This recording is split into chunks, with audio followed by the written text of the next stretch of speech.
Operation Unthinkable is a proposal made by Winston Churchill in 1945, in which he said that what the Allies should do at the end of World War II, straight after beating Nazi Germany, is to invade the Soviet Union. Now, the reason for that is because what a lot of people forget when looking at the Cold War and World War II, etc., is actually the Western powers had been very, very hostile to the Soviet Union up until June 22nd, 1941, with Operation Barbarossa, the invasion of the Soviet Union by Nazi Germany. Up until that point, the Soviet Union had always been the enemy of the West. You think all the way back to 1917 with the Bolshevik Revolution, the ensuing civil war where all the Western powers invaded to try and destroy the Red Army. Churchill himself said, we need to strangle communism in its cradle. So that shows you how they wanted to crush it as soon as it had any inkling of being shown. And hostility throughout the 20s, throughout the 30s was still there. The United States didn't even recognize the Soviet Union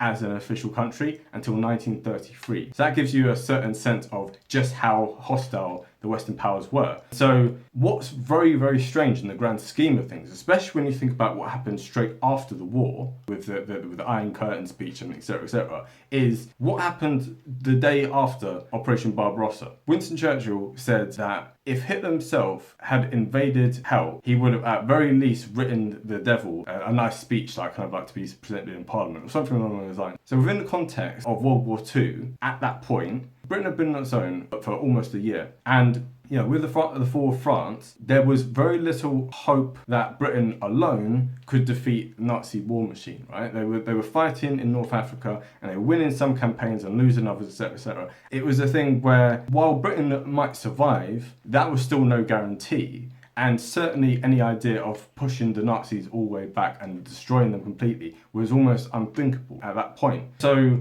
in terms of realpolitik, in terms of looking at the reality on the ground and thinking, actually, this situation needs to be remedied, Churchill realised that Hitler invading the Soviet Union now had created an ally. The enemy of my enemy is now my friend. This also goes into Churchill's general thinking, which was that in international relations, there are no permanent alliances, only permanent interests. So Britain has permanent interests, which is that no country can dominate the continent of Europe, and that they need access to the European oceans, right? And anyone who threatens that global supply chain or threatens the balance of power on the continent needs to be opposed. This is why Britain goes to war in 1939, because Hitler is looking like he's gonna upend the balance of power in Europe and become far too strong. In 1941, that's when they decide, actually, we're going to be allies with the Soviets. So for those of you who think that this is a kind of unfeasible proposal, I'd like to draw your attention to the proposed Operation Pike in 1939. Just to give some context, Nazi Germany invaded Poland in September 1st, 1939. 16 days later, the Red Army invades Poland from the east. So if Britain and France went to war against Germany for invading Poland, one would expect, on that same principle, for Britain and France to then declare war on the Soviet Union for when they invade Poland. But for various different reasons, the Allies thought, actually, it's better to take on one enemy rather than two. And actually, strategically speaking, had they attacked both, it probably would have been even more disastrous. 1940 would have been even more disastrous than it was. Within Operation Pike, there's the idea of bombing the Caucasian oil fields. So this is where the Soviet Union got most of its oil from. And so there was a plan to go up from British-held Middle East and fly bombing campaigns to destroy those oil fields. Just to give you a bit of context in terms of hostilities between Britain and the Soviet Union were quite tense up until Operation Barbarossa. Britain and America gave lots and lots of supplies to the Soviet Union. And now it's debatable about how much of this aid actually contributed to the Soviet war effort.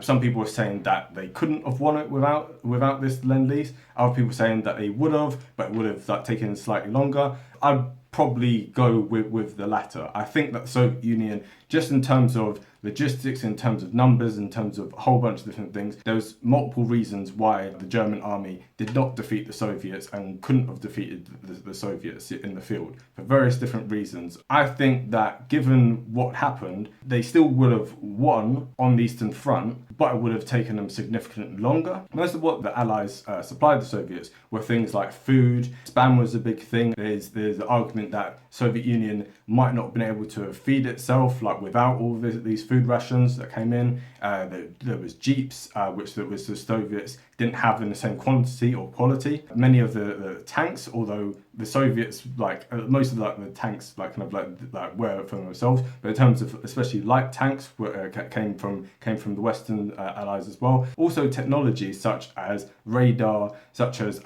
decent radios, etc., etc. Lots of things which would have enhanced the Soviet war effort and which would have been less so if there hadn't been this kind of mutual support. What we have to realise is that the Western Allies throughout the war were basically saying, right, okay, our focus is on taking out Germany from the West, and also Churchill's big thing was taking out Italy from the south and going up through the soft underbelly of the Axis power. The Soviet Union in 1944 launched Operation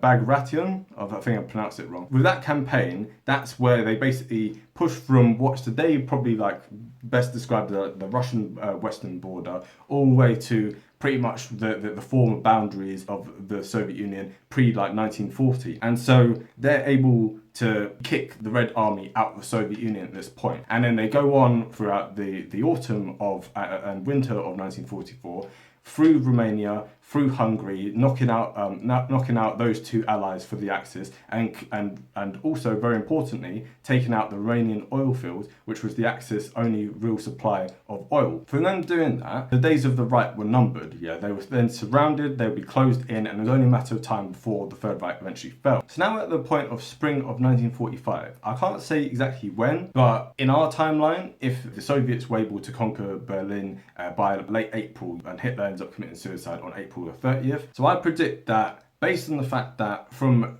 early April to April the 25th, the Allies were able to advance from the Rhine River in the west all the way up to the Elbe River, which is where they meet the Soviets. So based on all this, we can predict that given those circumstances, Operation Unthinkable would have become Operation Thinkable sometime in the summer of 1945. This would have been the best opportunity for the Allies to have struck east. What was the situation on the ground at the time? People at the time in the West poo-pooed the idea of Operation Unthinkable for various different reasons. The fact that Churchill was defeated in the 1945 general election and was replaced by Clement Attlee. People miscalculated because of this kind of fact, because this idea that had always been there of the Russian steamroller, the Russian juggernaut, powering its way through with millions and millions of men. In reality, if you actually look at the actual figures rather than division numbers, because what you have to bear in mind is that while the Soviets had so many more divisions, in reality,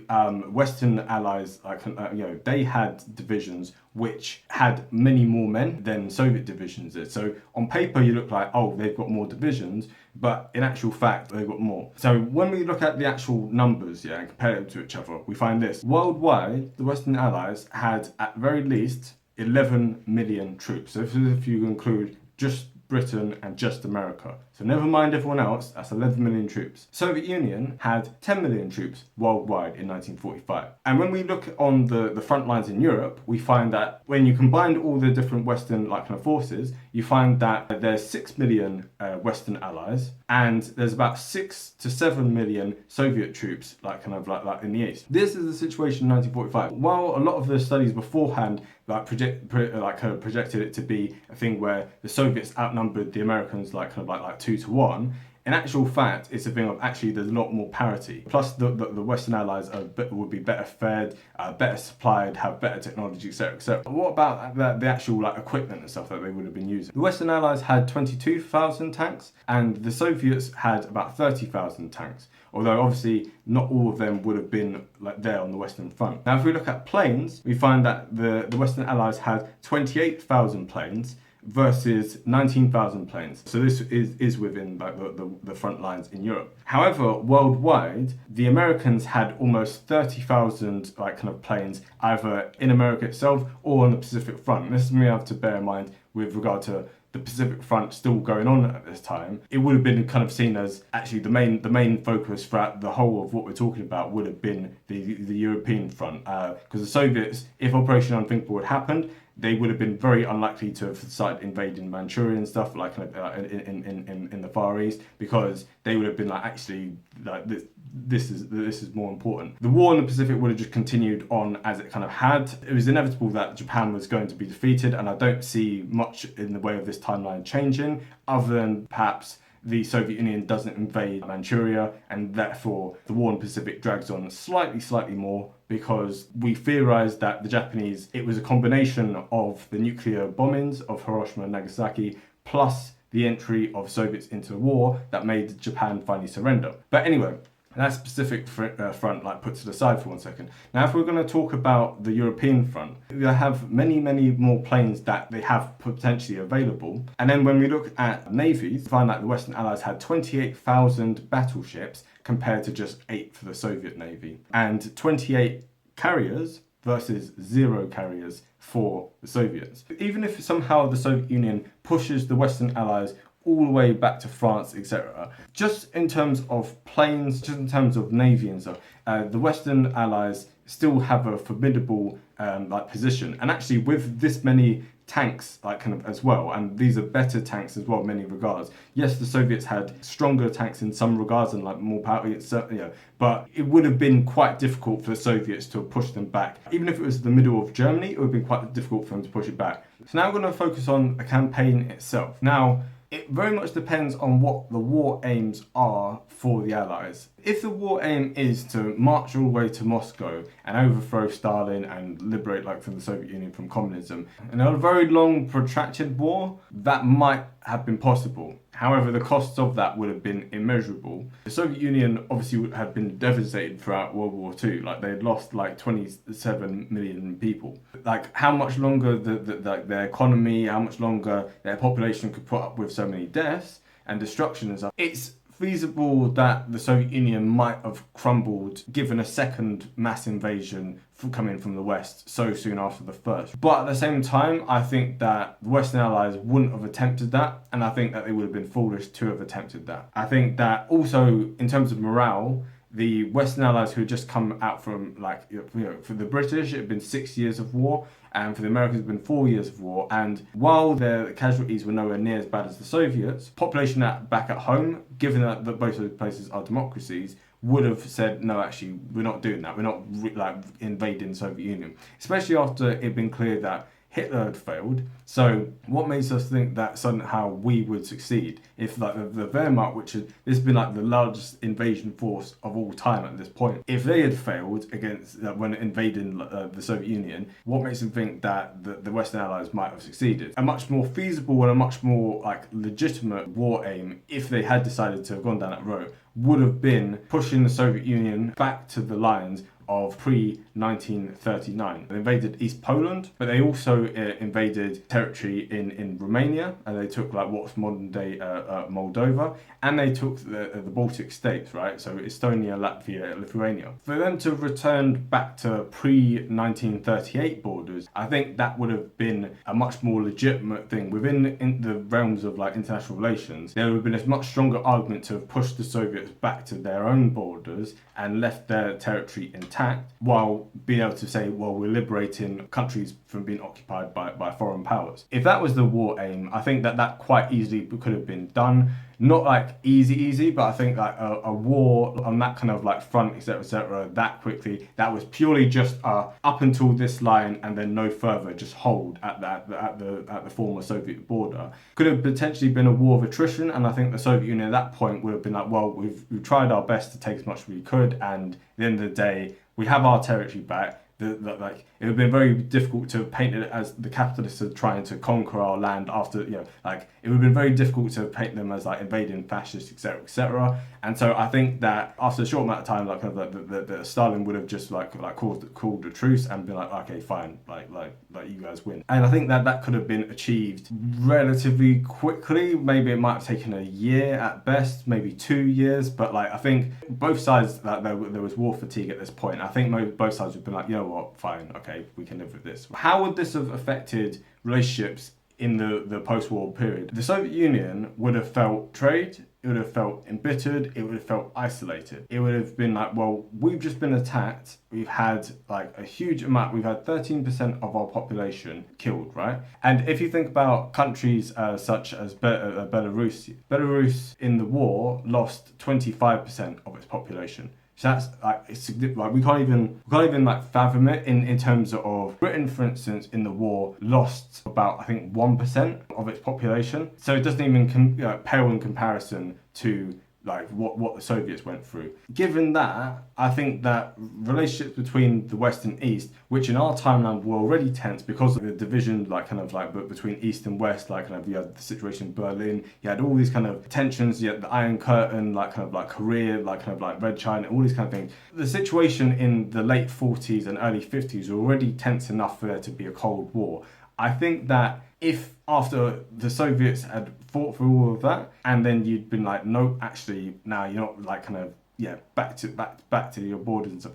I think that the Soviet Union would have felt even more isolated from the rest of the world, and it would have turned in on themselves and become a very much like kind of a xenophobic, kind of like insular, like kind of like very suspicious country, much as North Korea is today. And I think Stalin would have like tightened the grips on power even more. I think that rather than there being the triumph of like the Red Army, I think they would have had more purges. I think there would have been more distance. I think any kind of group which had even had an inkling of suspicion of like being supportive of the Nazis or of the West would have just been rounded up and executed. Even with Soviet POWs, who'd been captured by the Germans, Stalin still took them and sent them to Siberia, and for many years because the suspicion of them being like Nazi collaborators or at very least just being cowards was already there. Even in a moment of total victory, you still had these kind of like retribution, like this kind of recrimination. So I think that if they'd gone through all of that and essentially lost the war, like from the Soviet perspective, I think it would have been even more recrimination in that sense.